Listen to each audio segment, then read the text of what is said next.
جو وحید الزمان نے روزہ نہ ٹوٹنے کے بارے میں صورتیں نقل کی ہیں، اور پھر میں آپ سے پوچھتا کیا یہ مذاق بازی اگر جو تم نے حکیم الامت مولانا تھانوی رحمۃ اللہ علیہ سے فرمائی ہے، یہ مذاق بازی اپنے اکابر سے بھی کر لیتے؟ میں یہ عرض کر رہا ہوں کہ معراج ربانی نے اس جملے کو نقل کرنے کے بعد سامعین سے کہا کہ یہ مظفر نگر اور دیوبند کا قضیہ ہے۔ میں کہتا ہوں تمہاری معلومات کے لیے یہ مظفر نگر اور دیوبند کا نہیں، یہ بھوپال اور حیدرآباد کا بھی ہے۔ آپ بھوپال اور حیدرآباد والوں پر تنقید کرتے، اور میں سامعین سے گزارش کرتا ہوں اے کاش کہ وہاں پہ کوئی جدے کا عقل بھی ہوتا اور وہ عقل مند اس کو سمجھاتا کہ جناب آپ غلط بیانی سے کام لے رہے ہیں، جو بات یہاں پر موجود ہے وہ بات وہاں پر بھی موجود ہے۔ اسی لیے معراج ربانی نے اپنے سامعین کو خطاب کرتے ہوئے ابو ماجد شیخ کا تو نام لیا، لیکن عاقل کو نظر انداز کر دیا کہ کہیں ایسا نہ ہو کہ اس استہزاء اور مذاق کا جب جواب آئے تو جواب میں بھی سنوں اور عاقل بھی سنیں۔ میں جدے میں رہنے والے ان کی اسی عاقل سے گزارش کروں گا کہ جب یہ تمہارے ملا اور یہ تمہارے مولوی یہ بروپیے بن کے مذاق استہزاء اڑائیں تو کم از کم تم ان کو سمجھانے کی کوشش کرو۔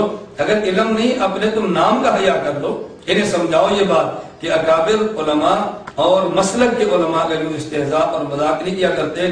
تو محترم سامعین، میں آپ سے گزارش کروں گا، آپ حضرات پڑھے لکھے سمجھدار اور ماشاءاللہ اہل علم لوگ ہیں، آپ حضرات خود سماعت فرمائیں، اس قدر گھٹیا حرکت کرنے والا، مسئلے نقل کر کے علماء کا مذاق اڑانے والا اور گروپیہ بن کے اس پہ تبصرے کرنے والا، کیا یہ شخص داعی اور مبلغ ہو سکتا ہے؟ ایسے شخص کو نبی کریم صلی اللہ علیہ وسلم کا حقیقی وارث قرار دیا جا سکتا ہے؟ میں معراج ربانی سے بھی گزارش کروں گا علماء کا استہزاء مت اڑاؤ، اللہ رب العزت حفاظت فرمائے، اور دجل اور فریب سے کام لے کے صحیح مسئلوں کو غلط انداز میں پیش مت کرو۔ اللہ تمہیں بھی ہدایت عطا فرمائے، اللہ سامعین کو تمہارے شر سے محفوظ فرمائے۔ نماز پڑھنے والے کے جسم پر کوئی کتا بیٹھ جائے اور اس کے منہ سے لعاب نہیں نکلتا ہے تو کوئی مذائقہ نہیں، نماز جائز۔ پھر پرویز مشرف اگر کتا لے کر بیٹھتا ہے تو کیوں چلاتے ہو تم لوگ مولویوں؟ آپ نے سنا اور دیکھا، معراج ربانی نے حکیم الامت تھانوی رحمہ اللہ کے بہشتی زیور کے مسئلے کو نقل کیا کہ نمازی پر کتا بیٹھ جائے لعاب نہ نکلتا ہو تو نماز جائز ہے۔ اس پر تبصرہ، اس پر استہزاء، اس کا مذاق اس انداز میں اڑایا۔ وہ بیان یہ کرنا چاہتا ہے گویا حکیم الامت تھانوی نے مسئلہ غلط بیان کیا، چاہیے تو یہ تھا اس کے خلاف میں قرآن و سنت سے دلائل دیتا، لیکن دلائل دینے کی بجائے مذاق اڑاتے ہوئے کہا کہ اگر تمہارے ہاں تو کتا نمازی پر بیٹھ جائے تو جائز ہے، اور پرویز مشرف اگر کتا اٹھائے تو مس پر کیوں تنقید کرتے ہو؟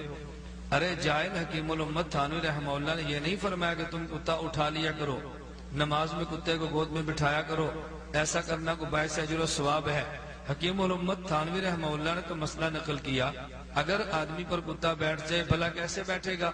آدمی نماز میں تشہد کی حالت میں بیٹھا ہے، پالتو کتا آئے اور اس کی گود میں بیٹھ جائے تو کتا تو بیٹھ گیا، اس حالت میں نماز فاسد ہوگی یا نماز نہیں ہوگی؟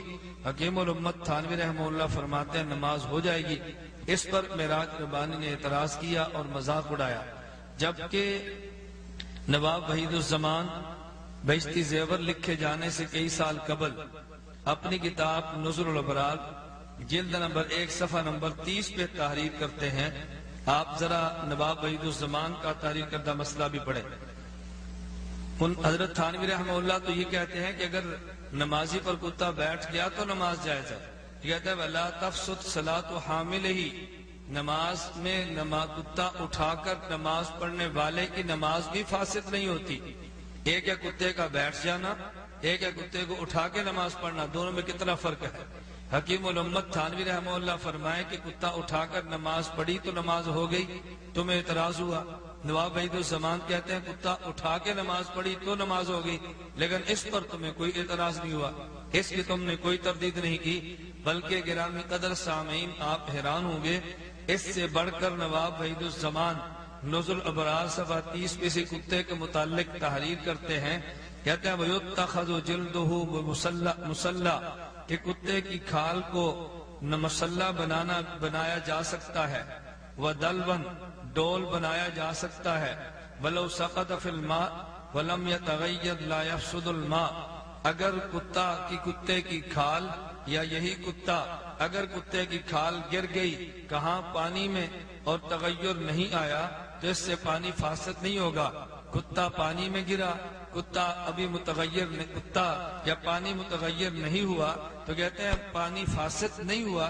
وَإِنْ أَصَابَ فَمُهُ الْمَاءُ، اگرچہ اس کو کتے کے منہ کو پانی لگ گیا، پانی تب بھی فاسد نہیں۔ وَقَدَ الثَّوْبُ لَا يَنْجِسُ بِانْتِفَاضِهِ بَلَا بَعْضُهُ، اگر وَلَا الْعُضْوُ، اگر کتے نے اپنے بدن کو جھاڑا اور یہ چھینٹیں کپڑے پر لگ گئیں تب کپڑے بھی ناپاک نہیں۔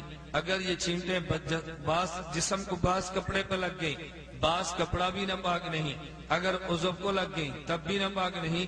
وَلَوْ أَصَابَهُ رِيقُهُ، اور اگرچہ کتے کا لعاب لگا تب بھی یہ کپڑا پاک، تب بھی یہ جسم پاک۔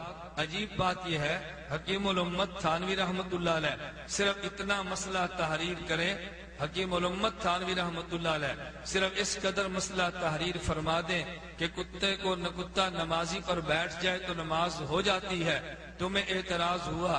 اس قدر مسئلہ لکھنے سے معراج ربانی جیسے جاہل شخص کے پیٹ میں مروڑ اٹھا، لیکن وحید الزمان نے جو اس قدر مسائل کتے کے متعلقہ لکھ دیے، اس پر تبصرہ کیوں نہیں، اس پر ریکارڈنگ کیوں نہیں، اس کے خلاف گفتگو کیوں نہیں؟ میں اس لیے کہتا ہوں معراج ربانی، اگر تمہارے علم میں اپنے اکابر کی کتب نہیں، کتب ہم سے لو، ان کا مطالعہ کرو۔ اگر تمہارے علم میں ہے پھر بددیانتی مت کرو، ذرا ان اپنے اکابر اہل حدیث، اپنے اکابر غیر مقلدین کے خلاف بھی کوئی کیسٹ ریکارڈ کروا دو تو یہ شخص جاہل ہے کہ جو اپنے اکابر کی کتب سے نہ بلد اور نہ واقف ہے، یا خائن اور بددیانت ہے کہ اپنے اکابر کی کتب میں یہ مسئلے درج ہونے کے باوجود ان کے خلاف کوئی گفتگو نہیں کرتا۔ میں نے اس لیے گزارش کی ہے سامعین، آپ بہشتی زیور کو بھی دیکھیں، نزل الابرار کو بھی دیکھیں، بہشتی زیور کو بھی دیکھیں، حرف الجادی کو بھی دیکھیں، بہشتی زیور کو بھی دیکھیں، کنز الحقائق کو بھی دیکھیں، دونوں کتب میں دیکھیں۔ اگر مسئلہ تم نے بہشتی زیور کو چھوڑ کے غیر مقلدین کا لینا ہے تو یہ مسئلے اور اس سے زیادہ جو تمہارے قابل اعتراض مواد ہے ان کتب میں بھی موجود ہے، کیا تم ان پر بھی اسی طرح تبصرہ کرنا پسند کرو گے، مذاق اڑانا پسند کرو گے، ان کا استہزاء کرنا پسند کرو گے؟ اللہ رب العزت تمہیں جہالت سے نکال کے علم کی دولت دے، اللہ خیانت سے محفوظ رکھ کے تمہیں امانت کی نعمت۔ قسم کے دینی مسائل موجود ہیں۔ نمبر ایک، وہ مسائل جو کہ قرآن مجید اور احادیث صحیحہ کے صراحتاً خلاف، قرآن مجید کے بھی خلاف ایسے مسائل بیان کیے گئے ہیں، اور یہ دعویٰ ہے، اور یہ دعویٰ کوئی دعویٰ نہیں ایسا کہ بڑھ ہو، نہیں، میں ابھی بتاتا ہوں انشاءاللہ، اور احادیث صحیحہ کے خلاف، نمبر ایک۔ نمبر دو وہ مسائل کہ جن کے سلسلے میں شریعت سازی کی گئی ہے، یعنی نہ قرآن میں ہے نہ حدیث میں ہے بلکہ شریعت بنائی گئی ہے اپنی طرف سے۔ استغفر اللہ۔ اب آئیے، اور جبکہ ہمیں یہ معلوم ہے کہ اسلام میں شریعت سازی کا قطعاً کسی کو حق حاصل نہیں ہے اور نہ ہی اس کی اجازت ہے، اللہ اور اس کے رسول نے بیان فرمایا ہے، اور چنانچہ ہم نے ابھی آپ حضرات آپ نے معراج ربانی کی زبان سے یہ بات سنی، کہتا ہے کہ حضرت تھانوی رحمت اللہ علیہ نے بہشتی زیور میں دو قسم کے مسائل بیان کیے ہیں۔ بعض وہ مسائل جو قرآن حدیث کے خلاف ہیں، من گھڑت روایات ہیں، من گھڑت قصے ہیں، اور بعض مسائل وہ ہیں کہ جو قرآن حدیث میں موجود نہیں اور حضرت تھانوی رحمت اللہ نے لکھے ہیں۔ حضرت تھانوی نے شریعت سازی کی ہے، تمہیں کس نے شریعت سازی کا حق دیا کہ تم جو مسئلے قرآن حدیث میں نہیں تھے وہ بیان کر دو؟ جہاں تک پہلی بات کا تعلق ہے، میں معراج ربانی سے بات پوچھنے میں حق بجانب ہوں۔ حکیم الامت تھانوی رحمہ اللہ جو مسائل بہشتی زیور میں بیان کیے ہیں، کیا تم نے اپنی تقریر کے دوران ایک بار بھی ایسے کیا؟ حضرت تھانوی کا بیان کردہ مسئلہ تم چھوڑ دیتے اور یہ کہتے اس کی جگہ پر صحیح مسئلہ یہ ہے اور اس پر قرآن کی آیت یہ ہے، صحیح مسئلہ یہ ہے، اس مسئلے پر حدیث پیغمبر صلی اللہ علیہ وسلم یہ ہے؟ تمہیں اتنی ہمت تو نہ ہوئی کہ مسئلہ اس کی جگہ پہ امت کو دیتے اور اس پر آیت یا حدیث مبارک پیش کرتے؟ اعتراض پہ اعتراض کرتے چلے جانا، دجل پہ دجل سے کام لیتے ہوئے محض اعتراضات کرنے بہت آسان ہیں، مگر امت کو مسائل کا